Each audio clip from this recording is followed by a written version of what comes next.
Assalamualaikum warahmatullahi wabarakatuh teman-teman. Kembali lagi dengan saya Indah Nur Afianti dengan NPM A1G022006.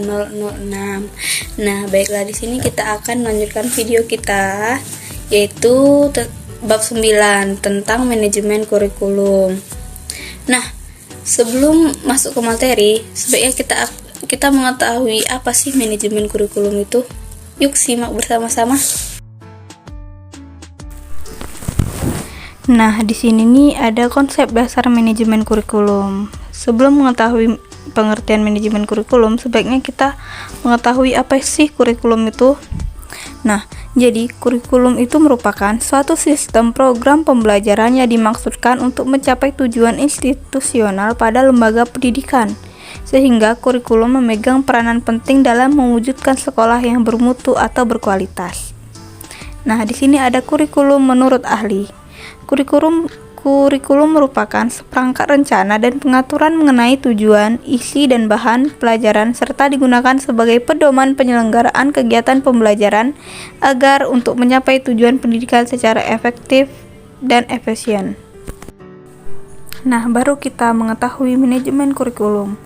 Manajemen kurikulum merupakan sistem pengelolaan atau penataan terhadap kurikulum secara kooperatif, komprehensif, dan sistematik yang dijadikan acuan oleh lembaga pendidikan dalam rangka mewujudkan ketercapaian tujuan kurikulum atau tujuan kependidikan. Nah, sekarang kita masuk di ruang lingkup manajemen kurikulum. Kira-kira ada apa saja sih di ruang lingkup manajemen kurikulum itu?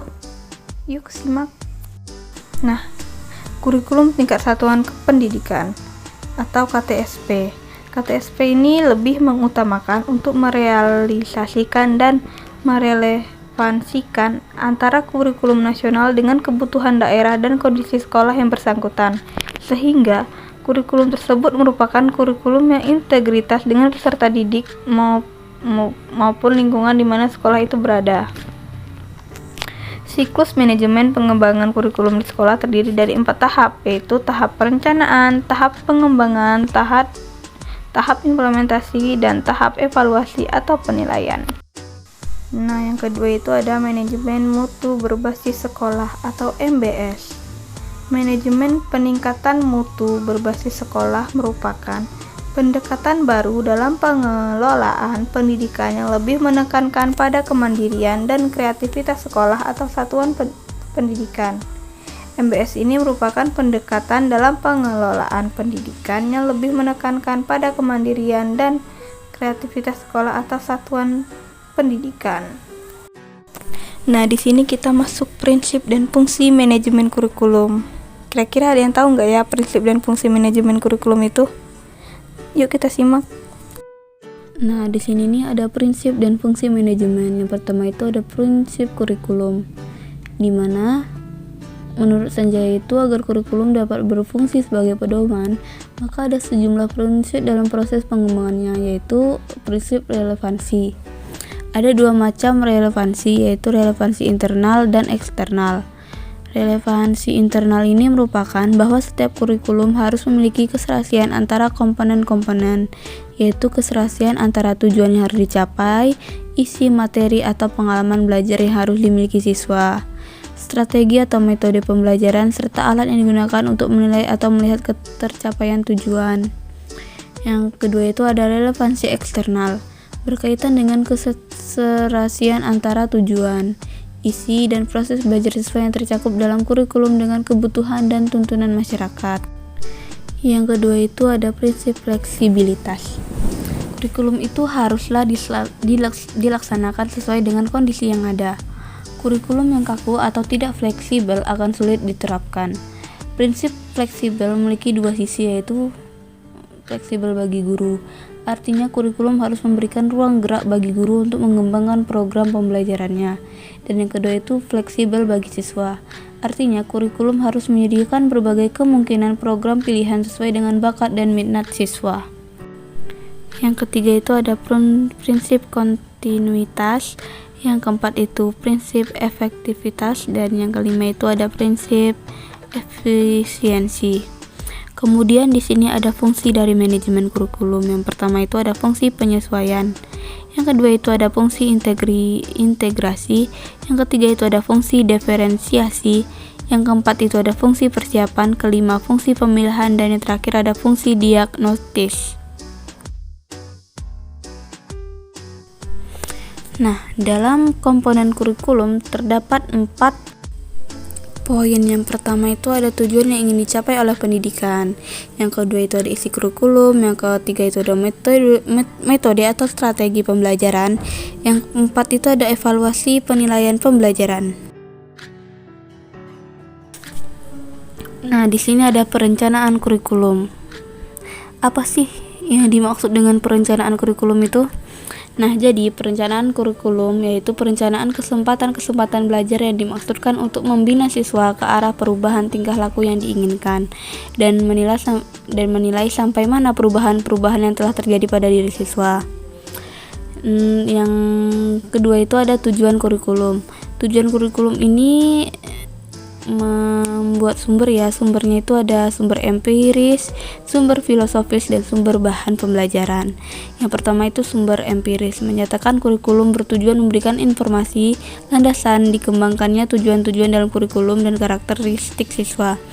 Yang kedua itu ada sumber filosofis, acuan dalam mencari jawaban tentang apa yang harus dilakukan sehingga pendidikan dapat menjembatani keberhasilan para siswa. Yang ketiga itu ada sumber bahan pembelajaran digunakan dalam merumuskan aim, goal, dan objektifis dalam kurikulum sekolah. Nah, di sini nih ada model perencanaan kurikulum. Ada 3 model dalam perencanaan kurikulum. Yang pertama itu ada Deconstruction Adaptation Model atau CBAM. Merupakan sebuah model yang dilakukan dengan mengidentifikasi tingkat kepedulian guru terhadap sebuah inovasi kurikulum. Yang kedua itu ada model Littlewood. Model ini memfokuskan pada guru. Dan yang terakhir itu ada model Tory. Model ini untuk mengunggah masyarakat mengadakan perubahan. Dengan model ini diharapkan adanya minat guru memanfaatkan perubahan. Nah, teman-teman, di sini nih ada gambar dari pengembangan isi kurikulum. Sebenarnya bukan gambar sih, lebih ke peta konsep ya, teman-teman. Jadi di sini nih ada pengembangan isi kurikulum. Di pengembangan ini terbagi menjadi 2, yaitu ruang lingkup, kedalaman, dan keluasan. Dan yang kedua itu ada sistematik atau urutan. Bisa dilihat sendiri ya, teman-teman.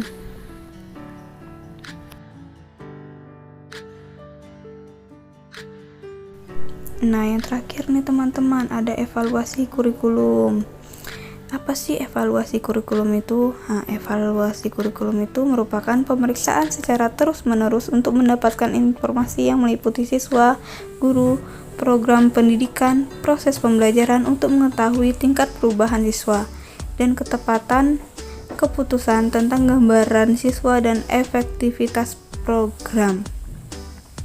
Di sini nih ada hal-hal yang harus dievaluasi ya, teman-teman. Yang pertama itu ada proses analisis kebutuhan dan kelayakan, proses perencanaan dan pengembangan.